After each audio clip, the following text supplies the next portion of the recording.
Hey, what is up everyone? So, I know it's been a while, and honestly it's going to be another install for today because there hasn't been much to do to the car. Well, I've done a lot to the car in terms of readjusting suspension, adjusting it, lowering it, raising it, alignments, fixing the wheel, because one of them was actually cracked. I'm not sure if I showed you guys that before in the past. We did brake pads again, we did rotors again, we did the stud conversion. And well, then a banging noise started, and I checked all my control arms, nothing was really it, and it only happened, and it was really hard to replicate it. Found out, just get some new Endlinks. That was my next thing, is Endlinks, and we're gonna do that today. And honestly, when I saw these look massive, and I was like, no, there's no way this is gonna fit. Turns out this is actually, in the way that it is right now, it's actually shorter than the existing one, because it says 290 millimeters, and I'm assuming that's the maximum range, that 290 millimeters is fully extended, and this is the shortened version of it.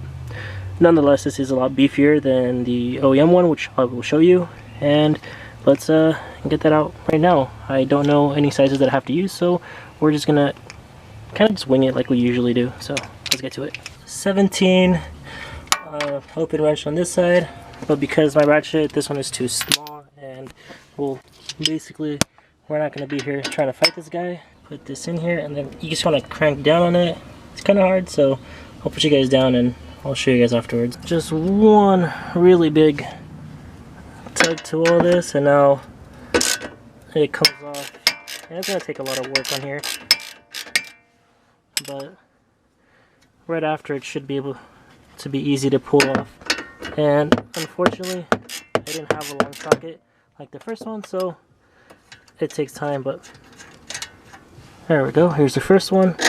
Can pull this guy off, take this guy, but we're not going to take it out all the way yet. I got to do the underside, and then after that we will put these in, and it's just reverse to that. Go over why this guy is not good at the moment. Well, because zero resistance. Same thing as the other side. You can kind of see this boot's actually ripped. I don't know if you can see it, but that one right there is ripped for sure. The top one doesn't look really ripped. Actually, no, you can see right there. So these no longer work for me. Let's see if we can get this one in. This one doesn't even move. I can't even get it to move with, oh, there we go. So yeah, that's how much movement it's actually supposed to have. So yeah, so that one, this one's good. So now all you have to do is kind of align it to how this one is. So we're gonna have to match this side up. Basically just gonna do this, make sure they both match, and then put it back into the car. Okay, so now that I've installed this, they're all the same length. You want to make sure that this guy is actually free of range here, because what you're going to do is, after installing this, you're going to put your tires back on, roll it back and forth, and then you're going to fine adjust it on the floor, or if you have jacks and you can have this whole entire car leveled up in the air, then you can do that too, and then you can fine tune this guy. Nonetheless, what we're going to do right now is kind of just show you what I did here. So you can see here, here's the new bolt or the new nut, but I don't have the a washer here because of this guy right here, the bracket for your brake line. However, on the other side, I used two different washers, which is this guy here and this one here, to kind of replicate how it looked like in the beginning. So you guys can see that the guys are just right here, and all I'm going to end up doing is torquing it down, and they should be at the same level as it was when I first took it off, and that's where we want to get it at. On the bottom portion is kind of the same ordeal, except you have this smaller washer here with one of these guys, and then we added that same style washer on the other side just to have this guy there. Yeah, I can't really show you, I don't know if the camera would pick it up, oh, but you guys can see how it looks like. So at the end of the day, we're just gonna tighten this down.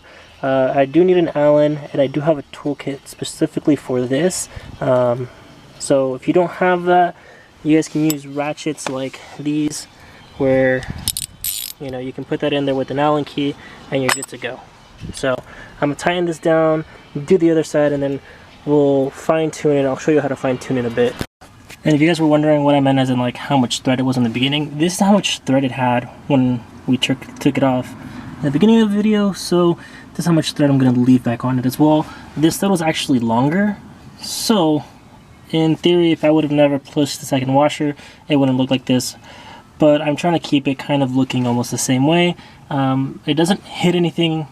While it's not bolted down, I did move my steering left and right to make sure that it does not hit against anything, and it does not, because it's still in the same place and it is the same length.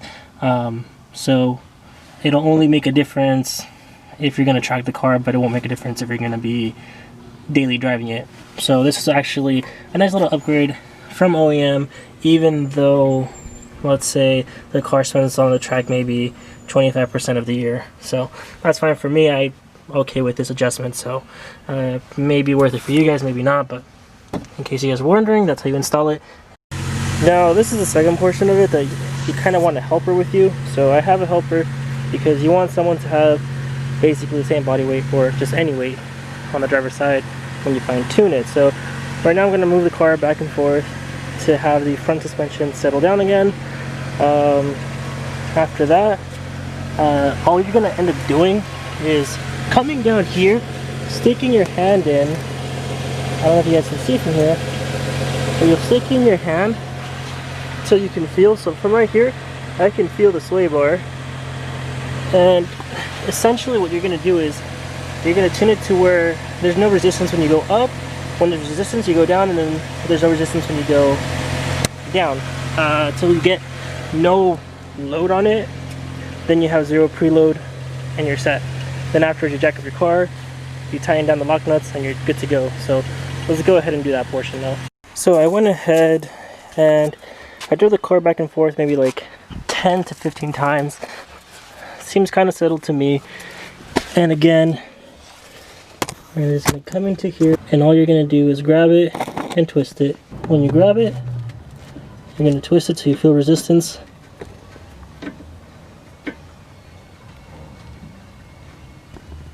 You can feel right here, everything spins freely, no resistance. And then all we're going to do is we're going to lock this in place right after. So I don't have anyone in there yet, so once someone's inside the car, we're going to go ahead and do that, because right here this is zero preload, and that's where we need to be at. So now lastly, all you're going to need is an adjustable wrench, which I put on the body here. That way I can have something that's going to hold it back in place, and a 14mm open wrench to tighten everything down, and that's about it. So fine tuning is already done. Everything is set in place. All I'm going to do is tighten the locking nut from the top and the bottom, and we're done.